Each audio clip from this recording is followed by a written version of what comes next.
Halo Sobat Hino, bertemu lagi bersama saya Leo di acara Halo Hino On Air. Hari ini kita akan membahas tentang layanan after sales di Hino. Oke, sebelum kita bahas, saya sudah ditemanin Pak Bani tentunya. Halo Pak Bani, apa kabar? Baik, Bang Leo. Waduh, Bang Bani, seger banget nih kayaknya Bang. Gimana Bang, kesehariannya Bang Bani apa nih sibuknya? Kami di Hino kesehariannya terus mensupport customer kami, Dapat customer ya? customer Hino tentunya. Oke, itu suatu pekerjaan rutin ya Bang ya? Betul. Oke Bang, sebelum kita bahas terlalu dalam nih mengenai layanan, apa saja nih layanan-layanan after sales yang dilakukan Hino Bang? Kita saksikan video yang berikut ini Bang ya. Hai sahabat Hino, apakah Anda mengalami kondisi operasional seperti ini? Banyaknya permintaan kebutuhan unit, akan tetapi ketersediaan rendah karena banyak unit breakdown terlalu lama, parts tidak tersedia, perbaikan tidak sesuai standar. Untuk perbaikan servis ke dealer, terkendala lokasi yang jauh. Hino mempunyai solusi untuk Anda dengan program Service On-Site. Apa itu Service On-Site? Salah satu bentuk pelayanan after sales Hino yang dilakukan di tempat customer dengan menempatkan service planner, mekanik dilengkapi dengan diagnostic tools, dan part consignment. Service planner bertanggung jawab untuk meningkatkan physical availability customer. Tugas service planner diantaranya membuat rencana kerja harian, membuat estimasi stok spare parts, monitor productivity dan efisiensi mekanik, memberikan report harian rencana kerja, dan membuat report physical availability. Mekanik bertanggung jawab melakukan perawatan agar unit selalu siap beroperasi. Part consignment. Dengan part consignment, kualitas servis terjamin dan part tersedia 24 jam. Part consignment juga mendapatkan benefit tambahan berupa tidak ada interest stock, tidak resiko parts hilang, jaminan suku cadang asli, dan menghindari terjadinya salah order. Minimum fasilitas service on-site.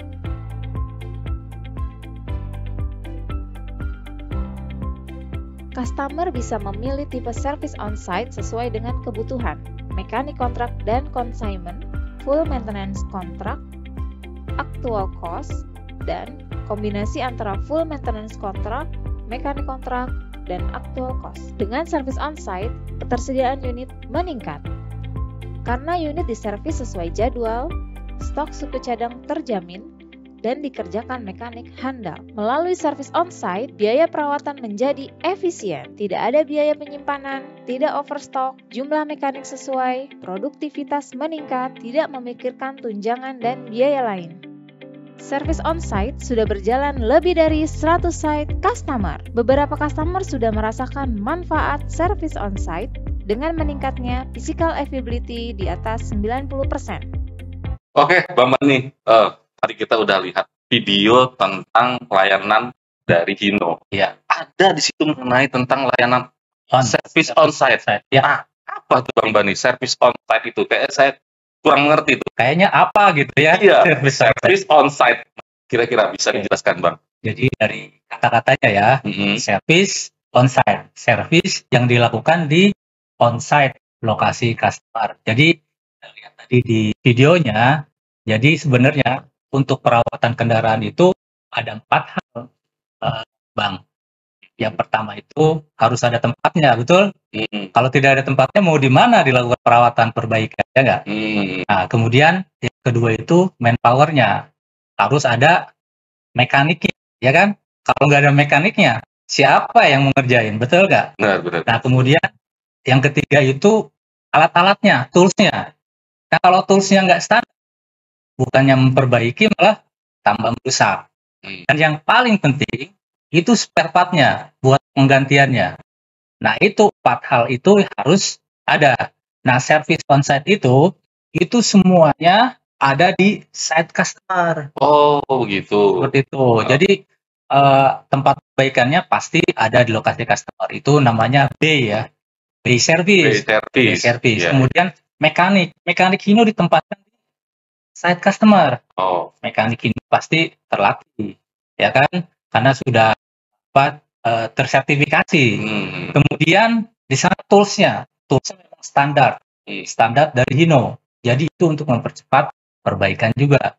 Dan yang lebih penting, itu spare part-nya kita taruh di sana. Oh gitu ya. Consignment, Bang.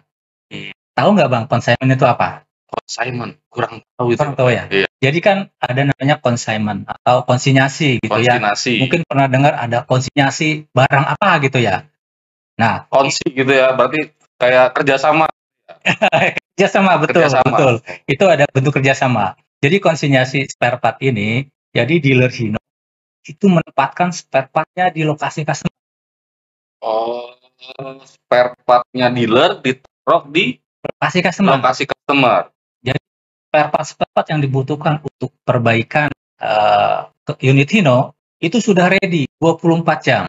Oh begitu. Iya. Coba ini, Bang Bani, itu kan berbicara masalah layanan Hino. Ya. Berarti Hino bekerja sama dengan dealer, bekerja sama customer. Ya. Oh jadi ada 3 bagian nih ya? Iya. Oh jadi yang mengerjakan itu orang-orang dealer kan atau orang-orang Hino? Nah itu sebenarnya gimana tuh? Jadi kami mensupport dari Hino, itu bisa dari dealer Hino. Oh dari dealer. Ataupun kami langsung dari sebagai ATPM. Kita bisa kerjasama langsung. Ya seperti itu. Jadi tetap ujung-ujungnya adalah ini untuk customer Hino. Jadi 4 unsur tadi ya? Ya. Tempatnya udah ada, tempat harus ada, ya. Lalu mekanik, manpowernya dari Hino tersedia, kita tempatkan di sana. Toolsnya, alatnya kita tempatkan, dan spare partnya 24 jam ready di sana. 24 jam. Ya. Oke. Itu di tempat customer, berarti di lokasi customer itu kira-kira lokasi itu seperti apa? Tambang kah, hutan kah, atau apa tuh kira-kira? Yang udah nih, seperti apa? Gimana tuh? Iya. Boleh kita lebih tahu nih. Kenapa service on-site? Karena kalau customer lokasinya dekat dengan dealer, itu bisa masuk ke dealer untuk service. Tapi ini on-site, rata-rata customer kita itu lokasinya di tambang, ada di perkebunan, itu jauh sekali dari perkotaan, jauh dari dealer Hino. Makanya kita menempatkan namanya service on-site ini. Kita kerjasama dengan customer dengan menempatkan 3 unsur itu. 1 unsur itu dari tempatnya pasti di customer, 3 ini kita tempatkan langsung di customer. Jadi customer tidak usah khawatir lagi, tidak usah repot-repot lagi memikirkan perbaikannya. Jadi kalau misalnya mobil lagi ada trouble, dia harus pergi ke lokasi.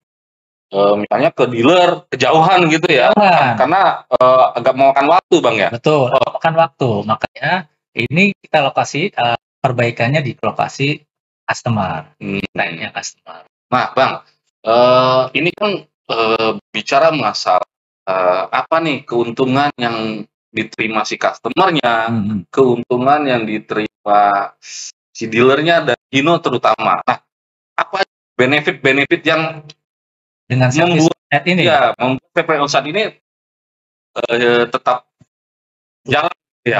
Gimana? Apa tuh kira-kira? Jadi benefitnya, target kami di service on-site ini adalah ada targetnya, Bang? Ada targetnya. Gitu. Itu namanya physical availability. Saya kira jualan Hino Aru ada targetnya. Ada juga, Bang. Jadi service on-site harus ada targetnya. Namanya physical availability. Apa itu? Saya nggak tahu tuh. Coba dijelasin biar teman-teman Hino juga tahu tuh. Oke. Jadi Sobat Hino, yang namanya physical availability itu adalah unit yang siap operasi. Fisiknya siap operasi. Misalkan nih, jadi Bang Leoni punya unit Hino 100 unit. Amin. Mudah-mudahan Bang ya ini cita-cita. Amin, saya doain, Bang. Terus. Ya. Nah itu misalkan ya tadi balik lagi, jadi physical availability 70%. Misalkan punya unit 100 unit Ranger. 70% berarti dari 100 unit berarti 70 unit ya. Cuma 70 unit yang siap operasi. 30%-nya itu breakdown. Itu tidak bisa beroperasi. Kenapa? Karena nunggu spare part, masalah remnya rusak, koplingnya rusak, segala macam. 30 unit breakdown. Nah itu 30 unit, misalkan satu unitnya itu menghasilkan, kalau beroperasi gitu ya, misalkan menghasilkan 10 juta gitu ya, per harinya.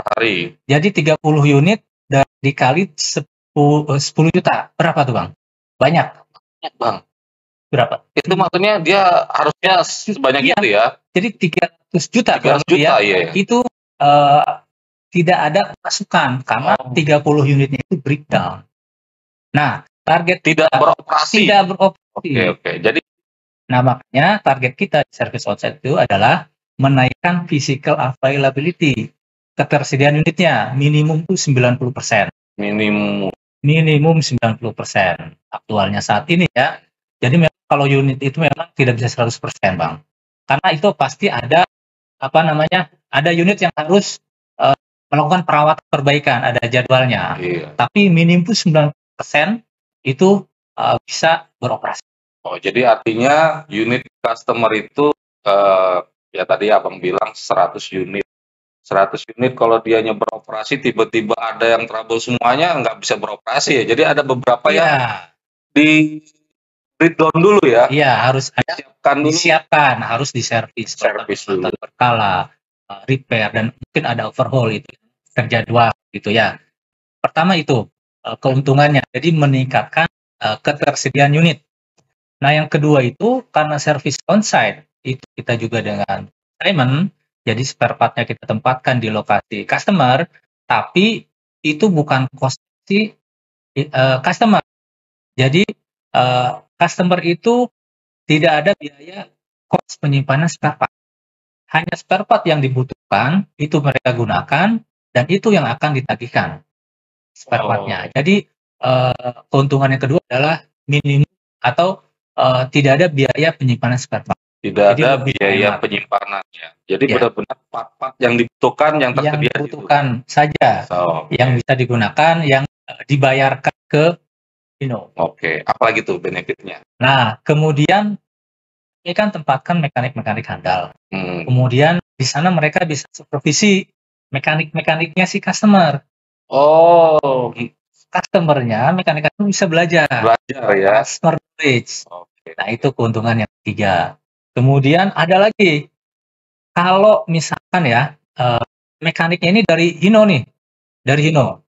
Nah, itu kan namanya mekanik, manpower itu kan ada misalkan biaya kesehatan gitu ya. Ada biaya yang lain-lain, misalkan tunjangan, apalagi itu THR ya kan, bonus segala macam. Nah, kalau sudah service onsite itu cost-nya itu semuanya fix.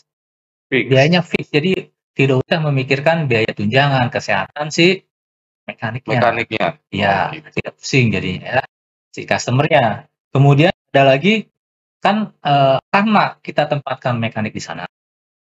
Mekanik Hino gitu kan full 24 jam di sana. Nah, di sana jadi tidak ada lagi biaya kunjungan. Jadi kalau setiap kunjungan mekanik Hino itu kan kalau dipanggil itu ada biayanya. Kan mekaniknya memang di sana, stay di sana. Mereka bisa langsung menyampaikan permasalahan-permasalahan itu bisa diselesaikan langsung. Jadi tidak ada biaya konsultasi. Oh iya. Jadi itu kira-kira keuntungan untuk service onsite. Oke. Itu tadi saya menarik tuh dengan layanan Hino menaruh mekanik handal di lokasi service onsite. Jadi artinya secara tidak langsung Hino memberikan pengetahuan terhadap mekanik dealer ya, terutama ya. Mekanik customer. Oh, mekanik customer. Ya. Betul. Jadi kalaupun si customer kerusakan terhadap unit, mereka sendiri sudah mungkin lebih banyak mengetahui gitu ya. Iya. Karena udah belajar langsung gitu. Udah belajar langsung dari mekanik Hino yang sudah terlatih. Jadi nextnya mungkin kan mekanik-mekanik si customer itu sudah punya knowledge yang cukup gitu ya untuk overhaul, untuk kerjaan repair. Nah, itu bisa lebih baik lagi untuk perawatan perbaikannya. Oke, itu sangat menarik ya. Nah, ini kalau boleh bicara masalah bagaimana nih skema dari service onsite ini sendiri, Bang. Karena kan agak sedikit kalau orang awam gitu ya, agak sedikit gimana ya cara skemanya itu? Seperti apa sih harus bayarnya? Itu gimana, Bang? Oke, coba. Nah, skema service onsite kami itu banyak pilihan. Oh, banyak pilihan. Fleksibel ya. Jadi yang pertama itu ada mekanik kontrak plus consignment. Nah, apa sih Jadi mekanik kontrak plus consignment itu adalah jadi si customer itu tinggal membayar fix biaya mekaniknya, kemudian plus spare part yang digunakan saja. Itu yang harus dibayarkan. Oh gitu. Itu namanya kontrak mekanik plus consignment. Gitu ya. Ya, kemudian ada lagi yang kedua. Apa tuh kira-kira? Yang kedua itu full maintenance contract. Full maintenance kontrak atau apa namanya CPK, cost per kilometer. Cost per kilometer. Ya. Itu udah benar-benar dihitung ya? Iya, jadi sudah dihitung kira-kira ini unit ini biasanya di on road ya, biasanya di bus ini akan beroperasi berapa kilometer. Biayanya apa saja terkait dengan operasional tersebut. Biasanya ini terkait dengan periodic maintenance.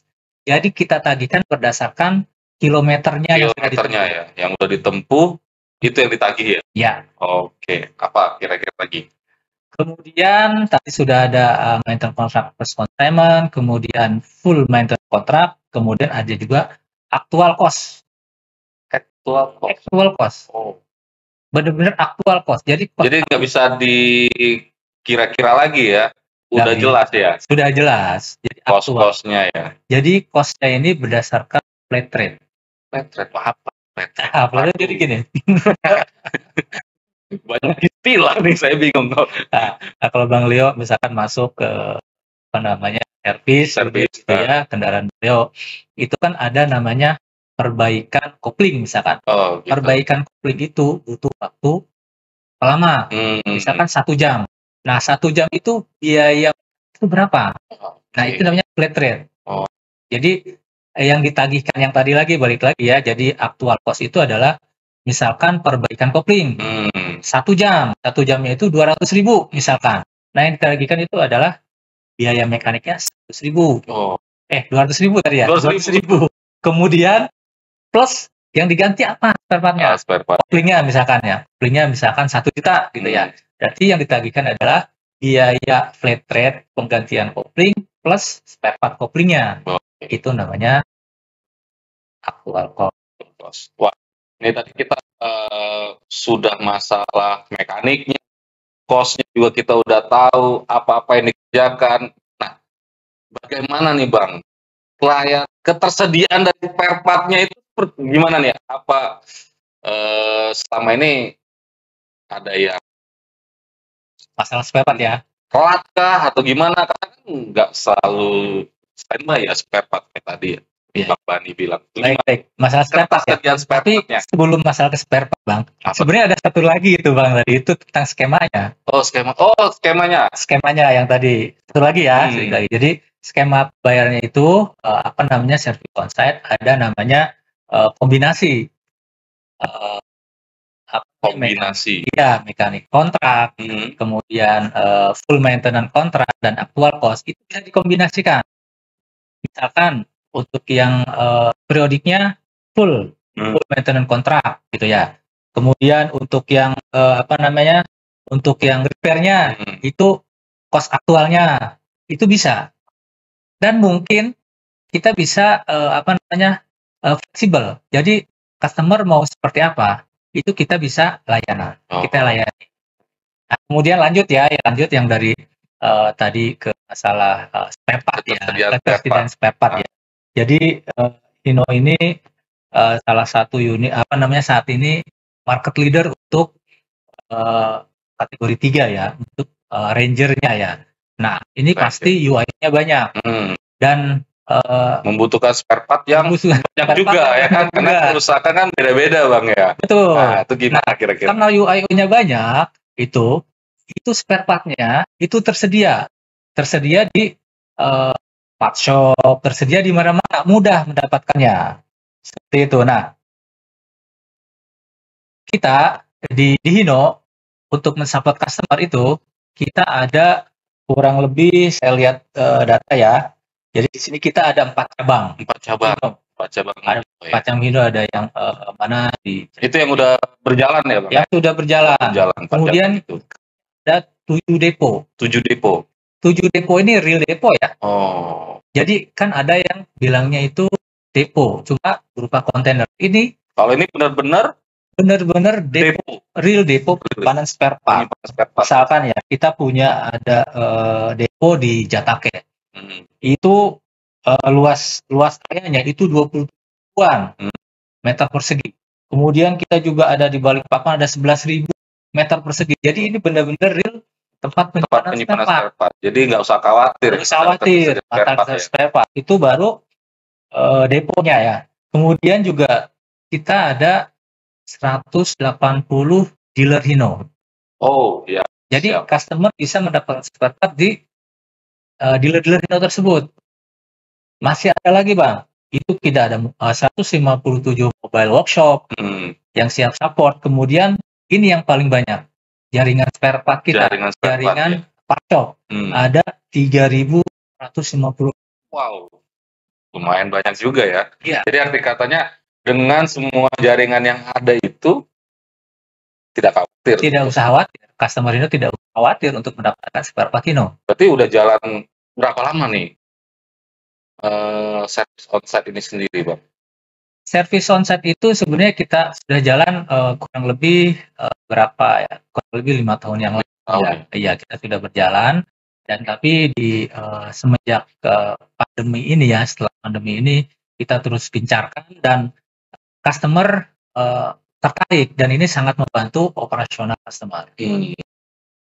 Berarti benar-benar selama 5 tahun ini ya Hino sudah memberikan layanan service onsite terutama customer di tempat mereka bekerja, beroperasi ya. Betul. Dan layanan spare part-nya juga ya karena dengan banyak cabang, depo, yang tadi Bang Bani bilang, shop, ya, tidak usah khawatir dengan spare part. Karena spare part itu sendiri sudah tersedia di situ ya. Sudah tersedia. Pada saat service onsite, apa nih yang kerusakannya? Ya tinggal ditanyakan, spare part dikirim, ya menurut saya sih mekaniknya juga udah ada di situ ya. Jadi tidak usah terlalu ribet ya Bang ya. Ya.